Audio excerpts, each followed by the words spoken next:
আসসালামু আলাইকুম সবাইকে। নাইমাস কুকিংয়ে আপনাদের স্বাগতম। আশা করি আপনারা সবাই ভালো আছেন। আমি আল্লাহর রহমতে অনেক ভালো আছি।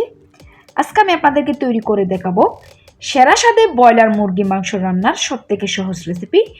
ঘরোয়া মশলায় এভাবে রান্না করলে কে সবাই প্রশংসা করবে।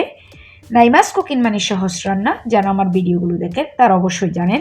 চলুন এখন আমরা শুরু করব। রেসিপিটি তৈরি করার জন্য প্রথমে একটি প্যানের মধ্যে আমি পরিমাণ মতো সয়াবিন তেল গরম করে নিয়েছি। এরপর কিছু চিকেন দিয়ে দিচ্ছি।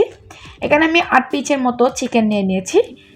আমরা সাধারণত যেভাবে চিকেন কেটে থাকি এভাবে করে আমি চিকেনের পিসগুলো কেটে নিয়েছি। আপনারা যদি চান আর একটু বড় করে কাটতে পারেন। সামান্য লবণ দিয়ে প্রথমে চিকেনগুলোকে একটু ভেজে নিতে হবে। একদম লাল লাল করে ভাজবো না, তাহলে চিকেনের ভিতর মশলাটা ভালোভাবে ঢুকবে না। চিকেনগুলো ভাজা হয়ে গেছে, এগুলো আমি উঠিয়ে নিচ্ছি। চিকেন ভাজার পরে যে তেলগুলো বেঁচে ছিল এগুলো একটি হাঁড়ির মধ্যে নিয়ে নিয়েছি। এরপর কিছু আস্ত গরম মশলা দিয়ে দিচ্ছি। গরম মশলাগুলো হালকা একটু তেলের মধ্যে ভেজে নিব। এরপর দিয়ে দিচ্ছি হাফ কাপ পেঁয়াজ কুচি। এখানে একটু পেঁয়াজ বেশি করে দিতে হবে। এরপর দিয়ে দিচ্ছি 1 টেবিল চামচ আদা রসুনের পেস্ট। এরপর পেঁয়াজ আদা রসুন এগুলোকে তেলের মধ্যে একটু ভেজে নিব। পেঁয়াজ আদা রসুন এগুলো তেলের মধ্যে ভেজে নিয়েছি। এরপর দিয়ে দিচ্ছি আমি স্বাদ মতো লবণ। এরপর দিয়ে দিচ্ছি 3 টেবিল চামচ কাঁচামরিচের পেস্ট।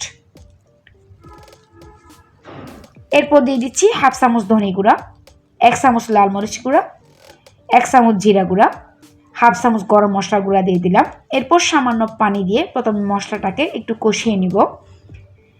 মশলাটা কষানো হয়ে গেছে, মশলা থেকে তেল ছেড়ে দিয়েছে। এরপর দিয়ে দিচ্ছি 2 চামচ বাদাম বাটা। বাদাম বাটাটা দেওয়ার পরে আবার একটু মিশিয়ে নিচ্ছি। আবার একটু ভালোভাবে মশলাটাকে একটু কষিয়ে নিব। মশলাটা কষানো হয়ে গেছে, এখন আমি ভেজে রাখা চিকেনগুলো দিয়ে দিচ্ছি। চিকেনগুলো দেওয়ার পরে মশলার সাথে 2-1 মিনিট চিকেনগুলোকে একটু কষিয়ে নিলাম। এরপর দিয়ে দিচ্ছি টক দই। এখানে আমি হাফ কাপের মতো টক দই নিয়েছি, এটাকে ভালোভাবে ফেটিয়ে নিলাম। এরপর চিকেনের উপর দিয়ে দিয়েছি। এখানে আমি আর কোনো পানি ব্যবহার করব না, টক দই দিয়ে রান্নাটা আমি করে নিব। 20 মিনিটের জন্য ঢাকা দিয়েছিলাম। 20 মিনিট পর ঢাকাটা উঠিয়ে নিলাম। চুলার আঁচটাকে মিডিয়ামে রেখে আমি চিকেনটা রান্না করে নিয়েছি। এখান থেকে অনেকটা পানি বের হয়েছে, এতে আমার চিকেনটা ভালোভাবে সিদ্ধ হয়ে গেছে। 3টা কাঁচামরিচ দিয়ে দিয়েছি একটু ফ্লেভারের জন্য। কিছু ধনেপাতা কুচি দিয়ে দিলাম। এরপর 1 টেবিল চামচ কেওড়া জল দিয়ে দিয়েছি একটু ফ্লেভারের জন্য। যদি আপনারা কেওড়া জলটা পছন্দ না করেন তাহলে এটা স্কিপ করতে পারেন। এরপর চুলা থেকে নামানোর পর একটি বাটির মধ্যে নিয়ে পরিবেশন করে নিয়েছি একটু আপনাদেরকে দেখানোর জন্য। দেখুন মাশাআল্লাহ, দেখতে অনেক লোভনীয় দেখাচ্ছে, খেতে কিন্তু অসম্ভব রকমের টেস্টি হয়েছিল। আপনারা যদি বাসায় ট্রাই করেন তাহলে বুঝতে পারবেন। আশা করি আজকের রেসিপিটি আপনাদের ভালো লেগেছে।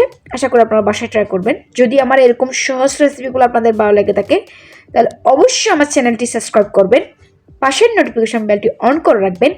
যখন আমি নতুন কোনো ভিডিও আপলোড করব তখন সাথে সাথে আপনাদের কাছে নোটিফিকেশনটি পৌঁছে যাবে। অবশ্যই আমার ভিডিওতে একটি লাইক করবেন। কোনো প্রশ্ন থাকলে আপনারা আমাকে কমেন্টস করে জানাতে পারেন। সবাই ভালো থাকবেন, সুস্থ থাকবেন, আমার জন্য দোয়া করবেন। আল্লাহ হাফেজ।